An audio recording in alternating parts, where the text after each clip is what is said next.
नाटक के आपको मिल चुके हैं। इस वीडियो में मैं आपको ये बताती हूँ कि अगर नाटक पर कुछ प्रश्न एमसीक्यू की तरह से आ गए तो कैसे आप उसका उत्तर करेंगे। अगर प्रश्न और उत्तर आपको याद होंगे, यानी क्वेश्चन आंसर आपने अच्छी तरह से तैयार कर लिए होंगे, तो एमसीक्यू तो सही होना ही होना है, वो गलत नहीं हो सकता। तो देखिए, फिर भी मैं कुछ प्रश्न जो मैंने बनाए हैं आपके लिए उनको मैं इसमें बता देती हूँ। तो एमसीक्यू जो मैंने बनाया, उसका पहला प्रश्न जो मुझे समझ में आया वो ये है, नाटक में सबसे प्रभावशाली क्या होता है? दर्शक, लाइट, भाषा, विषय। तो इसका उत्तर है भाषा। नाटक किस विधा से अलग है? देखिएगा, एकांकी, ड्रामा, उपन्यास, रूपक। तो आप जानते हैं एकांकी, रूपक, ड्रामा सब नाटक के ही कुछ कुछ हिस्से हैं, तो ये उपन्यास से अलग है। पाश्चात्य और भारतीय नाट्य कलाओं को मिलकर या मिलाकर एक नवीन शैली का प्रवर्तन किसने किया? इसके नाम बहुत ध्यान से सुनेंगे आप। माखनलाल चतुर्वेदी, जयशंकर प्रसाद, रामकुमार वर्मा, हरिकृष्ण त्यागी। तो जो सही नाम इसका है वो है हमारे छायावादी कवि जयशंकर प्रसाद। हिंदी का प्रथम नाटक किसने लिखा? श्रीनिवास दास, प्रताप नारायण मिश्र, गोपाल चंद्र गिरिधर या बद्री नारायण चौधरी। तो जो पहला नाटक लिखा वो था गोपाल चंद्र गिरिधर। हिंदी का प्रथम नाटक है, नाम देखकर बताना है आपको। रणधीर, नहुष, प्रेमधन, महाराणा प्रताप। तो जो पहला नाटक माना जाता है वो नहुष है। कुछ साल पहले आपके सिलेबस में एक कविता लगी थी, नहुष का पतन। तो ऐसा लगता है जैसे वही उसी का नाटक बनाया गया होगा। भारतीय परंपरा में नाटक को किस की संज्ञा दी गई है? खंड काव्य, दृश्य काव्य, महाकाव्य, श्रव्य काव्य। तो भारतीय परंपरा में नाटक को दृश्य काव्य की संज्ञा दी गई है। कौन सी ऐसी विधा है, यानी कौन सी ऐसी चीज है जिसे पढ़ने के साथ साथ, सुनने के साथ साथ देखा भी जा सकता है? कहानी को केवल पढ़ सकते हैं, निबंध को केवल पढ़ सकते हैं, कविता को पढ़ सकते हैं और गा सकते हैं, लेकिन नाटक को हम देख सकते हैं क्योंकि उसका मंचन किया जाता है। नेक्स्ट, किसके कारण नाटक सशक्त होता है, यानी शक्तिशाली बन जाता है?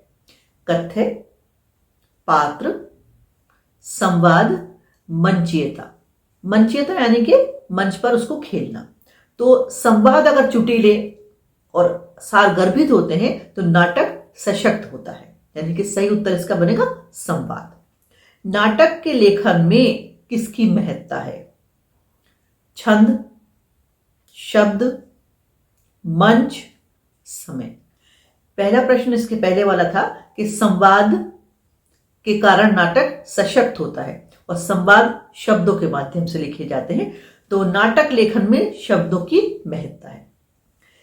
नाटक में संपूर्णता कब आती है? मतलब नाटक कब पूर्ण होता है? अब आप सोच रहे होंगे कि जब उसका अंत हो जाता है मंच पे तब वो पूर्ण हो जाता है। नहीं, देखिए जरा समझिएगा।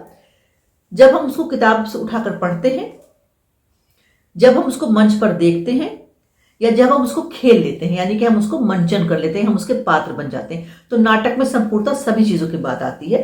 पढ़ने के बाद उसको हमारा देखने का मन करता है और कई बार हमारा उसे खेलने का भी मन करता है, यानी कि मैं नाटक का पात्र बन जाऊं ऐसा मेरा मन करने लगता है।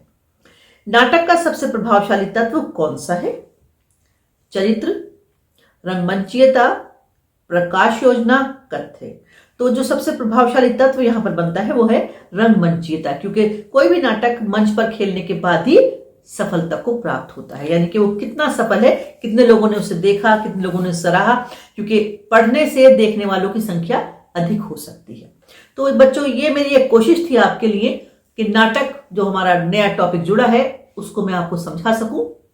अब मैं नाटक की समरी आपको बताती हूं कि नाटक क्या है और कहां से बना। देखिए, नाटक जो शब्द है उसकी उत्पत्ति नट धातु से मानी जाती है, जिसका अर्थ होता है सात्विक भाषा का प्रदर्शन। हमारा जो आज का हिंदी नाटक है वो अंग्रेजी के ड्रामा या प्ले का पर्याय बन गया है, यानी कि उसके स्थान पर अब हम आजकल ड्रामा बोलते हैं। हमारे स्कूल में बहुत सारे प्ले होते हैं, नाटक होते हैं, तो हम अक्सर यही कहते हैं कि प्ले में जा रहे हैं या ड्रामा कर रहे हैं हम लोग, यानी कि वो हमारा नाटक ही है। मानक हिंदी कोश के अनुसार किसी कथा को अभिनय की दृष्टि से संवादों और दृश्यों के सहारे यानी कि माध्यम से विभिन्न पात्रों द्वारा रंगमंच पर प्रस्तुत करने के लिए लिखा गया जो साहित्यिक रूप है वही नाटक कहलाता है। नाटक के तत्व आपको पता है, नाटक जो है वो दृश्य काव्य माना जाता है क्योंकि उसको हम देख सकते हैं। नाटक के बहुत से तत्व हैं, जैसे कथा वस्तु चाहिए, पात्र चाहिए, उद्देश्य चाहिए, एक अच्छी सी भाषा चाहिए, देश काल और वातावरण, यानी कि जिस समय का नाटक होता है उसी समय का देश काल और वातावरण वहां पर प्रस्तुत कर दिया जाता है। संवाद भी उसी समय के होते हैं और रस की उत्पत्ति भी नाटक के साथ होनी चाहिए और अभिनय एकदम परफेक्ट होना चाहिए। जब हम नाटक देखते हैं तो कई बार हम उससे ऐसे जुड़ जाते हैं कि अपने आप को एक पात्र महसूस करने लगते हैं, ये कहलाता है रस। पहले नाटककार जो हैं वो भारतेंदु थे, उसके बाद जयशंकर प्रसाद जी को माना जाता है। नाटक का विकास कैसे हुआ? रंगमंच के अभाव और एकांकी रेडियो जो रूपक आने लगे थे या हमारी जो फिल्म थी जब वो डोमिनेट करने लगी तो उससे प्रतियोगिता के कारण नाटक धीमे धीमे कमजोर पड़ने लगा। लेकिन पिछले कुछ वर्षों से नाटक में विकास होने लगा है, नाटक में तेजी आने लगी है। एकांकी भी नाटक का एक रूप है, लेकिन इसमें एक अंक में ही सारा नाटक समाप्त हो जाता है। उसका अर्थ यह एकांकी, एक अंक में प्रस्तुत किए जाने वाला। अब सवाल ये उठता है कि इस नाटक को हम क्यों पढ़ रहे हैं, क्यों हमारे कोर्स में आया? तो इसके कुछ लाभ हैं हमारे बच्चों के लिए, इसीलिए सोच समझ के इसे सिलेबस में शामिल किया गया होगा। जैसे शिक्षा में नाटक का बहुत महत्व है, हमें हमारी सामाजिक दशाओं का पता चलता है, हमारे बच्चे उस चीजों को जानते हैं, इससे उनका सामाजिक विकास होता है।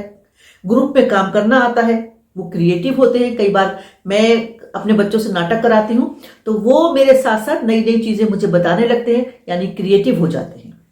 नाटक कलात्मक चीज मानी जाती है और शारीरिक हमारी भाव भंगिमा भी नाटक से मजबूत होती है। और जब सब कुछ होता है तो मानसिक विकास तो होता ही होता है। और सबसे महत्वपूर्ण चीज ये है कि ये हमारी जो पुरानी चीजें हैं, पारंपरिक धरोहर है, उसे भी आगे सजोने का एक माध्यम बन जाता है, क्योंकि उससे हमारी जानकारी हो जाती है। वो बहुत सी कहानियां, वो बहुत सी घटनाएं जो वैसे हम नहीं जान सकते, लेकिन जब हम नाटक देखते हैं और उस घटना पे नाटक होता है तो हमारी जानकारी हो जाती है, हमें नॉलेज मिल जाती है। तो ये 3 वीडियो आपके नाटक से संबंधित आ गए। अभी बचा है आपका कविता और समाचार लेखन, जो इस साल अलग तरह से आपका आ रहा है, तो मैं उस पर वीडियो बनाने की अब कोशिश करूंगी। तब तक आप इन वीडियो को देखकर याद कर लीजिए और थोड़ी सी अपने आप कोशिश जरूर डालिएगा, क्योंकि आत्मनिर्भर बनने के लिए हमें सेल्फ वर्क की सबसे ज्यादा जरूरत होती है। हम आपके सहारे हैं, लेकिन आपको लास्ट में अपने आप ही पढ़ना है और अपने आप ही अपने नंबर पाने हैं। बहुत अच्छे नंबर आपके आएंगे, बस मेहनत करते रहिए।